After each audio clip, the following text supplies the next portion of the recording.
ಸ್ನೇಹಿತರೆ ನಮಸ್ತೆ. ನಮ್ಮ ಕರ್ನಾಟಕ ಜನತೆಗೆ ಬೆಟ್ಟು ಶಂಕರಪ್ಪನವರು ಮಾಡ್ತಾರೆ ಅಂತ ವಿಶೇಷವಾದಂತ ಇವತ್ತು ನಮಸ್ಕಾರ. ಇವತ್ತು ಏನಪ್ಪಾ ಅಂದ್ರೆ ಎಷ್ಟೋ ಜನಕ್ಕೆ ನೋಡಿ ಜೇನಿನ ರೇಡೆ, ಇದು ಬರಜೇನು ಅಂತಾರೆ. ಏನಂತಾರಪ್ಪ? ಬರಜೇನು ಅಂತಾರೆ. ಇದ್ರಲ್ಲಿ ಜೇನಲ್ಲಿ ಚಿಕ್ಕ ಜೇನು ಬರುತ್ತೆ, ಕುಂಬಳೇನು, ಕಳ್ಳು ಜೇನು, ಕಳ್ಕಟ್ಟಲ್ಲಿ ಕಟ್ಟೋದು. ಆ ಜೇನುಗಳೆಲ್ಲ ಯಾವ್ದು ಹೋಗಲ್ಲ, ಚಿಕ್ಕ ಜೇನು ಯಾವ್ದು ಹೋಗಲ್ಲ. ಇದು ಅದ್ ಯಾವ ಜೇನು ಆಗಲ್ಲ, ತುಡುಬೇನೂ ಆಗಲ್ಲ. ಇದು ಹೆಜ್ಜೇನು ಅಂತೀವಿ, ಬರ್ಜೇನು ಅಂತೀವಿ. ಇದು ಕಾಡಲ್ಲಿ ಜಾಸ್ತಿ ಕಟ್ತವೆ, ದೊಡ್ಡ ದೊಡ್ಡ ಮರಗಳಲ್ಲಿ ಕಟ್ತವೆ. ಈ ಜೇನಿಂದ ಏನಾಗುತ್ತೆ ಅಂದ್ರೆ ತುಂಬಾ ಕಾಯಿಲೆಗೆ ಒಂದು ವಿಶೇಷವಾದಂತ ಅಲರ್ಜಿಗೆ ಇದಾಗುತ್ತೆ. ಅಲರ್ಜಿ ಅಂದ್ರೆ ಎಲ್ಲಾ ಅಲರ್ಜಿಗೂ ಆಗಲ್ಲ, ತಪ್ಪು ತಿಳ್ಕೊಬೇಡಿ. ಈ ತರ ಹೇಳ್ತಾ ಇದೀವಿ ಅಂತ ಅಲರ್ಜಿಗೆ ಹೇಳ್ಬಿಟ್ಟು ಎಲ್ಲರೂ ಮಾಡ್ಕೊಳ್ಳೋದಲ್ಲ. ಇದನ್ನ ಕೆಂಪು ಮಚ್ಚೆ ಅಂತೀವಿ. ಕೆಂಪು ಮಚ್ಚೆ ಅಂದ್ರೆ ನಾಡ್ ಬಸಲ್ ಕೆಂಪು ಮಚ್ಚೆ. ಅದನ್ನ ಹೇಳ್ಬಾರ್ದು, ಒಂಥರ ಏನೋ ಹೇಳ್ತಾರೆ ನಾಡ್ ಬಸಲ್ ತೊಣ್ಣು ಅಂತಾರೆ. ತೊಣ್ಣಲ್ಲ ಅದು, ಅದ ಅನ್ನಕ್ ಹೋಗ್ಬೇಡಿ.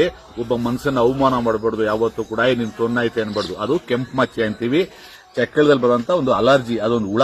ಅದು ಒಂದು ಜಾಗದಲ್ಲಿ ಬೆರಳಲ್ಲಿ ಬರ್ತವೆ, ಬೆರಳು ಸಂದಿಲ್ ಬರ್ತವೆ, ಆಮೇಲೆ ತುಟಿ ಮೇಲೆ ಬರ್ತವೆ, ಈ ಕತ್ತಿಂದ ಆನೆ ಮೇಲೆ ಬರ್ತವೆ. ಬಂದ ಮೇಲೆ ಅದು ಅದನ್ನ ಜಾಸ್ತಿ ಹಾಕೊಂಡು ಹೋಗ್ತಾನೆ ಇರುತ್ತೆ. ಮಚ್ಚ ಜಾಸ್ತಿ ಆಗ್ತಾನೆ ಇರುತ್ತೆ, ಮೈಯೆಲ್ಲ ಅಂಟ್ಕೊಂಡ್ಬಿಡ್ತದೆ. ಅಂಟ್ಕೊಂಡಾಗ ಒಂದು ಅವಮಾನ. ಯಾಕಂದ್ರೆ ಹೆಣ್ಮಕ್ಳಿಗೂ ಬರುತ್ತೆ, ಗಂಡು ಮಕ್ಳಿಗೂ ಬರುತ್ತೆ. ಎಲ್ಲರ ಫಂಕ್ಷನ್ಗೆ ಹೋಗ್ಲಿ, ಎಲ್ಲಿಗೆ ಹೋಗ್ಲಿ, ಒಂಥರ ಮುಜುಗಾರ. ಅಯ್ಯೋ ನನಗೆ ಈ ತರ ಆಯ್ತಲ್ಲ, ಈ ತರ ಕಾಯಿಲೆ ಆಯ್ತಲ್ಲ ಅಂತ. ಅದನ್ನ ಸಂಪೂರ್ಣವಾಗಿ ವಾಸಿ ಮಾಡುವಂತ ನೋಡಿ ಜೇನಿನ ರೇಡೆ. ಇದು ಜೇನ್ ಕಟ್ಟಿ ಬಿಟ್ಬಿಟ್ಟೋಗಿರುತ್ತೆ. ಆ ಜೇನಿನ ರೇಡೆನ ತಗೊಂಡು ಇದನ್ನ ಏನ್ ಮಾಡ್ಬೇಕು ಅಂದ್ರೆ ಸ್ನೇಹಿತರೆ ನೋಡಿ, ನೀಟಾಗಿ ಕೇಳಿಸ್ಕೊಳ್ಳಿ. ಯಾಕಂದ್ರೆ ನಿಮ್ಗೆ ಇಲ್ದೋರು ಪರವಾಗಿಲ್ಲ, ಇನ್ನೊಬ್ರಿಗೆ ಇರ್ತದೆ. ಅಂತವ್ರಿಗೆ ವಿಷಯ ಮುಟ್ಸಿ ಆ ಭಗವಂತ ನಿಮ್ಗೆ ಒಳ್ಳೇದ್ ಮಾಡ್ತದೆ.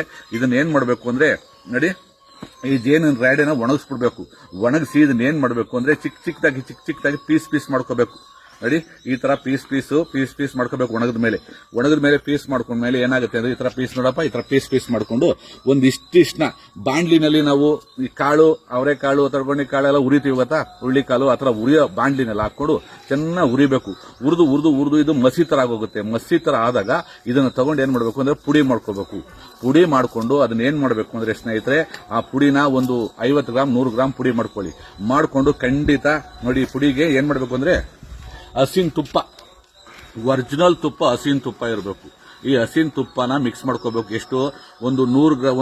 ಇದು ತೂಕ ಬರಲ್ಲ, ವೆಯ್ಟ್ ಬರಲ್ಲ. ಇದು ಜೇನ್ದು ನಿಮ್ಗೆ ವೆಯ್ಟ್ ಬರಲ್ಲ. ಇದು ಒಂದು ಇಷ್ಟಪ್ಪ ಗೆಡ್ಡೆಗೆ ಒಂದು 50 ಗ್ರಾಮ್ 25 ಗ್ರಾಮ್ ತುಪ್ಪ ಹಾಕೋಬೇಕು. ಹಾಕೊಂಡು ಚೆನ್ನಾಗಿ ಮಿಕ್ಸ್ ಮಾಡ್ಕೊಂಡ್ಮೇಲೆ ಅದನ್ನ ಪುಡಿಗೆ ಅದು ಹೆಂಗಿರುತ್ತೆ, ಒಂಥರ ಪೇಸ್ಟ್ ತರ ಇರುತ್ತೆ. ಆ ಪೇಸ್ಟ್ ನ ನೋಡಿ, ಫೀವರ್ ಹರಳೆಣ್ಣೆ ಅಂದ್ರೆ ಅಂಗಡಿನಲ್ಲಿ ಮಾತ್ರ ಅಲ್ಲ, ಆ ಹರಳೆಣ್ಣೆ ಆಗಲ್ಲ, ಕೆಮಿಕಲ್ ಆಗಲ್ಲ.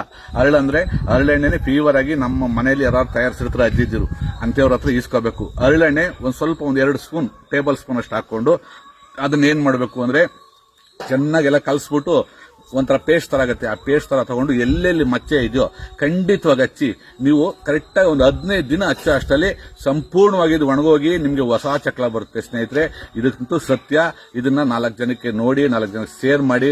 ಯಾಕಂದ್ರೆ ಇನ್ನೊಬ್ಬರಿಗೆ ಗೊತ್ತಿರೋ ವಿಷಯನ ನಾವು ಹೇಳಿದಾಗ ಆ ಭಗವಂತ ನಮಗೊಂದು ಎಲ್ಲ ಸೇರ್ಕೊಂಡು ನಮ್ಮ ಕರ್ನಾಟಕ ಜನತೆಗೆ ಹೇಳ್ತೀನಿ, ಒಂದು ಒಳ್ಳೆ ಕೆಲಸ ಮಾಡೋಣ. ನಾವು ಇರೋದು 3 ದಿನ, ಒಂದು ಒಳ್ಳೆ ಕೆಲಸ ಮಾಡಿ 4 ಜನಕ್ಕೆ ಹೆಲ್ಪ್ ಮಾಡೋಣ.